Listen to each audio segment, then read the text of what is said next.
ಅಸ್ಲಾಂ ವಲೈಕುಮ್ ವರಹಮತುಲ್ಲಾಹಿ ವಬರಕಾತು. ಎಲ್ಲರೂ ತಮ್ಮ ತಮ್ಮ ಒಂದೆರಡು ನಿಮಿಷಗಳನ್ನು ಇಲ್ಲಿ ಕೇಳಬೇಕಾಗಿ ವಿನಂತಿ ಮಾಡ್ತಾ ಇದ್ದೇನೆ. ಯಾಕಂತ ಹೇಳಿದರೆ, ಬೆಂಗಳೂರಿನಲ್ಲಿ ದಕ್ಷಿಣ ಕನ್ನಡ ಜಿಲ್ಲೆಯಿಂದ ಬಂದು ನೆಲೆಸಿರುವಂತಹ ಬ್ಯಾರಿ ಸಮುದಾಯದ ಬ್ಯಾರಿ ಯುವಕರ ಶ್ರೇಯೋನ್ನತಿಗಾಗಿ ಯುವಕರು ಸೇರಿಕೊಂಡು ಕಟ್ಟಿದಂಥ ಬ್ಯಾರಿ ಸೆಂಟ್ರಲ್ ಕಮಿಟಿಯ ಪ್ರಥಮ ವಾರ್ಷಿಕದ ಒಂದು ಅಂಗವಾಗಿ ನಾವು ಇವತ್ತು ಆಯೋಜಿಸಿರುವಂತಹ ಬ್ಯಾರಿ ಕೂಟದ ವೇದಿಕೆಯಲ್ಲಿ ನೆರೆಸಿರುವಂತಹ ಸನ್ಮಾನ್ಯ ಅತಿಥಿ ಮಹೋದಯರೇ, ವಿಧಾನಸಭಾಧ್ಯಕ್ಷರಾದಂಥ ಸನ್ಮಾನ್ಯ ಯುಟಿ ಖಾದರ್ ಸಾಹೇಬ್ರೆ, ಅದೇ ರೀತಿ ಗೌರವಾನ್ವಿತ ಎಲ್ಲ ಅತಿಥಿ ಮಹೋದಯರೇ, ವೇದಿಕೆಯ ಮುಂಭಾಗದಲ್ಲಿ ನೆಲೆಸಿರುವಂಥ ನನ್ನೆಲ್ಲ ಆತ್ಮೀಯ ಹಿರಿಯ ಕಿರಿಯ ನಾಯಕರೇ, ಸಹೋದರ ಬಂಧುಗಳೇ, ಇವತ್ತು ಬ್ಯಾರಿ ಸೆಂಟ್ರಲ್ ಕಮಿಟಿಯ ಪರವಾಗಿ ಸರ್ಕಾರಕ್ಕೆ, ಅದೇ ರೀತಿ ಜನಪ್ರತಿನಿಧಿಗಳಿಗೆ, ಅದೇ ರೀತಿ ರಾಜಕೀಯ ಪಕ್ಷದ ಧುರೀಣರುಗಳಿಗೆ, ಸಮಾಜದ ಮುಂದಾಳುಗಳಿಗೆ ಒಂದು 5 ಅಂಶಗಳ ಬೇಡಿಕೆಯನ್ನು ಬ್ಯಾರಿ ಸೆಂಟ್ರಲ್ ಕಮಿಟಿಯ ಪರವಾಗಿ ನಾವು ಮುಂದಿಡಲು ಬಯಸ್ತಾ ಇದ್ದೇವೆ. ಬ್ಯಾರಿ ಸೆಂಟ್ರಲ್ ಕಮಿಟಿಯ ಬೇಡಿಕೆಯ ಸಂಖ್ಯೆ 1, ವಿಶೇಷವಾಗಿ ದಕ್ಷಿಣ ಕನ್ನಡದಿಂದ ಮೂಲವನ್ನು ಹೊಂದಿ ಕರ್ನಾಟಕ ರಾಜ್ಯದ ಬೇರೆ ಬೇರೆ ಭಾಗಗಳಲ್ಲಿ ನೆಲೆಸಿರುವ ಬ್ಯಾರಿ ಸಮುದಾಯದ ಅಭಿವೃದ್ಧಿಗಾಗಿ ಸರ್ಕಾರ ಬ್ಯಾರಿ ಅಭಿವೃದ್ಧಿ ನಿಗಮವನ್ನು ಸ್ಥಾಪಿಸಬೇಕು. ಬ್ಯಾರಿ ಅಭಿವೃದ್ಧಿ ನಿಗಮದ ಮೂಲಕ ಬ್ಯಾರಿ ಸಮುದಾಯದ ಅಭಿವೃದ್ಧಿಗೆ ವಿಶೇಷ ಗಮನವನ್ನು ಈ ಮೂಲಕ ನೀಡಲು ಸಹಕಾರಿಯಾಗುವುದು ಎಂದು ಬ್ಯಾರಿ ಸೆಂಟ್ರಲ್ ಕಮಿಟಿಯ ಒಕ್ಕೊರಳ ಬೇಡಿಕೆಯಾಗಿರುತ್ತದೆ.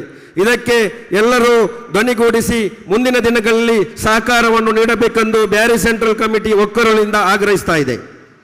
ಅದೇ ರೀತಿ ಬ್ಯಾರಿ ಸೆಂಟ್ರಲ್ ಕಮಿಟಿ ಬೇಡಿಕೆ 2, ನಮ್ಮೊಂದಿಗೆ ಸನ್ಮಾನ್ಯ ವಿಧಾನಸಭಾ ಸ್ಪೀಕರ್ ಅವರು ನಮ್ಮೊಂದಿಗಿದ್ದಾರೆ.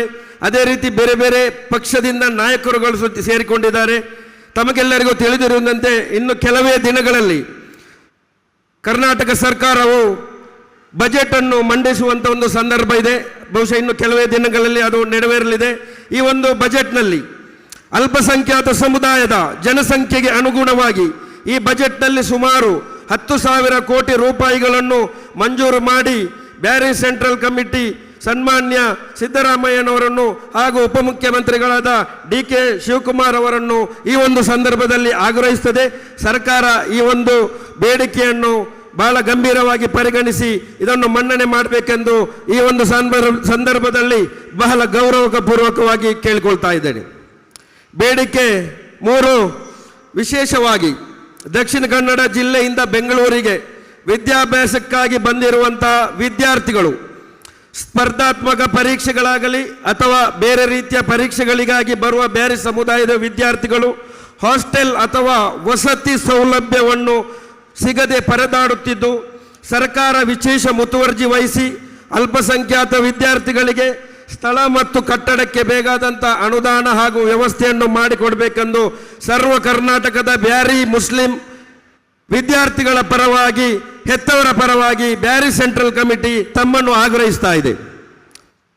ಬೇಡಿಕೆ ನಂಬರ್ 4, ಕರ್ನಾಟಕದಲ್ಲಿರುವ ಮುಸ್ಲಿಂ ಸಮುದಾಯದಲ್ಲಿ ಅಲ್ಪಸಂಖ್ಯಾತರಾಗಿರುವ ಬ್ಯಾರಿ ಸಮುದಾಯವು ಇಂದು ಕರಾವಳಿ ಕರ್ನಾಟಕದಲ್ಲಿ ಅತಿ ಹೆಚ್ಚು ಭಯಭೀತರಾಗಿ ಜೀವಿಸುವಂಥ ಸಂದರ್ಭವನ್ನು ನಾವು ಕಾಣುತ್ತಿದ್ದು, ಅವರ ವಸತಿ, ಆಹಾರ, ಉಡುಗೆ ತೊಡುಗೆಗಳ ಬಗ್ಗೆ ಅವರು ಬೆದರಿಕೆಯನ್ನು ಅನುಭವಿಸುತ್ತಿದ್ದು, ಅಂತಹ ಸಂದರ್ಭದಲ್ಲಿ ಬ್ಯಾರಿ ಸಮುದಾಯಕ್ಕೆ ಭಯಮುಕ್ತ ಸಮಾಜವನ್ನು ನಿರ್ಮಿಸಲು ಹಾಗೂ ಅವರ ರಕ್ಷಣೆಗೆ ವಿಶೇಷ ಕಾನೂನನ್ನು ರೂಪಿಸಲು ಬ್ಯಾರಿ ಸೆಂಟ್ರಲ್ ಕಮಿಟಿ ಬ್ಯಾರಿ ಸಮುದಾಯದ ಪರವಾಗಿ ಒಕ್ಕೊರಲಿನಿಂದ ಆಗ್ರಹಿಸ್ತಾ ಇದೆ.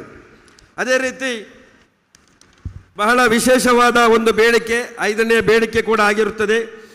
ಕೇಂದ್ರ ಸರ್ಕಾರ ಜಾರಿಗೆ ತರಲು ಉದ್ದೇಶಿಸಿರುವಂತಹ ವಕ್ಫ್ ತಿದ್ದುಪಡಿ ಕಾಯ್ದೆ ಮುಸ್ಲಿಂ ಸಮುದಾಯದಲ್ಲಿ ಅತಂತ್ರ ವಾತಾವರಣವನ್ನು ನಿರ್ಮಿಸಿದ್ದು, ಈ ಕಾಯ್ದೆಗೆ ಮುಸ್ಲಿಂ ಸಮುದಾಯದ ತೀವ್ರವಾದ ವಿರೋಧವಿದೆ. NRC ಸಂದರ್ಭದಲ್ಲಿ ಮುಸ್ಲಿಂ ಸಮುದಾಯವು ಅನುಭವಿಸಿದ ಕಷ್ಟ ನಷ್ಟ ನೋವುಗಳನ್ನು ಮತ್ತೊಮ್ಮೆ ಅನುಭವಿಸಲು ಸಿದ್ಧವಿಲ್ಲ. ಆದ್ದರಿಂದ ಈ ವಕ್ಫ್ ಕಾಯ್ದೆ ಅಂಗೀಕಾರವಾಗದಂತೆ ರಾಜ್ಯ ಸರ್ಕಾರವು ಕೇಂದ್ರ ಸರ್ಕಾರದ ಮೇಲೆ ಒತ್ತಡವನ್ನು ಹೇರುವಂತೆ ಬ್ಯಾರಿ ಸೆಂಟ್ರಲ್ ಕಮಿಟಿ ಬೆಂಗಳೂರು ಈ ಸಂದರ್ಭದಲ್ಲಿ ಆಗ್ರಹಿಸುತ್ತದೆ. ಜೊತೆಗೆ ರಾಜ್ಯಾದ್ಯಂತ ಇರುವ ವಕ್ಫ್ ಆಸ್ತಿಗಳನ್ನು ಮುಸ್ಲಿಂ ಸಮುದಾಯದ ಸಾಮಾಜಿಕ, ಆರ್ಥಿಕ ಮತ್ತು ಶೈಕ್ಷಣಿಕ ಪ್ರಗತಿಗೆ ಪೂರಕವಾಗಿ ಸದ್ಬಳಕೆ ಮಾಡುವ ನೀತಿಯನ್ನು ಸರ್ಕಾರವು ರೂಪಿಸಿ ಮುಸ್ಲಿಮರ ಸಮಗ್ರ ಕಲ್ಯಾಣಕ್ಕಾಗಿ ಮುಸ್ಲಿಮರ ಸ್ಥಿತಿಗತಿಗಳ ಅಧ್ಯಯನ ಮತ್ತು ಸುಧಾರಣೆಯ ಸಂಶೋಧನಾ ಕೇಂದ್ರವನ್ನು ರಾಜ್ಯದಲ್ಲಿ ಸ್ಥಾಪಿಸುವಂತೆ ಈ ಮೂಲಕ ಕೇಳಿಕೊಳ್ಳುತ್ತಾ ಇದೆ. ಈ ಒಂದು ಮನವಿಯನ್ನು ಮುಂದಿನ ದಿನಗಳಲ್ಲಿ ನಮ್ಮ ಮುಸ್ಲಿಂ ಸೆಂಟ್ರಲ್ ಕಮಿಟಿಯು ಸನ್ಮಾನ್ಯ ವಿಧಾನಸಭಾಧ್ಯಕ್ಷರಾದ UT ಖಾದರ್ ಅವರ ನೇತೃತ್ವದಲ್ಲಿ ಸನ್ಮಾನ್ಯ ಮುಖ್ಯಮಂತ್ರಿಗಳಾದ ಸಿದ್ದರಾಮಯ್ಯನವರು ಹಾಗೂ ಉಪಮುಖ್ಯಮಂತ್ರಿಗಳಾದ DK ಶಿವಕುಮಾರ್ ಅವರಿಗೆ ಮನವಿಯನ್ನು ನೀಡಲಿದೆ. ಅವರ ನೇತೃತ್ವದಲ್ಲಿ ಈ ಒಂದು ಬೇಡಿಕೆಗಳನ್ನು ಈಡೇರಿಸುವಂತೆ ನಾವೆಲ್ಲರೂ ಈ ಸಂದರ್ಭದಲ್ಲಿ ಒಕ್ಕೊರಲಿನಿಂದ ಆಗ್ರಹಿಸ್ತಾ ಇದ್ದೇವೆ. ಅವಕಾಶಕ್ಕಾಗಿ ಎಲ್ಲರಿಗೂ ಧನ್ಯವಾದಗಳು. ಅಸ್ಸಲಾಮು ಅಲೈಕುಂ ವರಹಮತುಲ್ಲಾಹಿ ವಬರಕಾತು.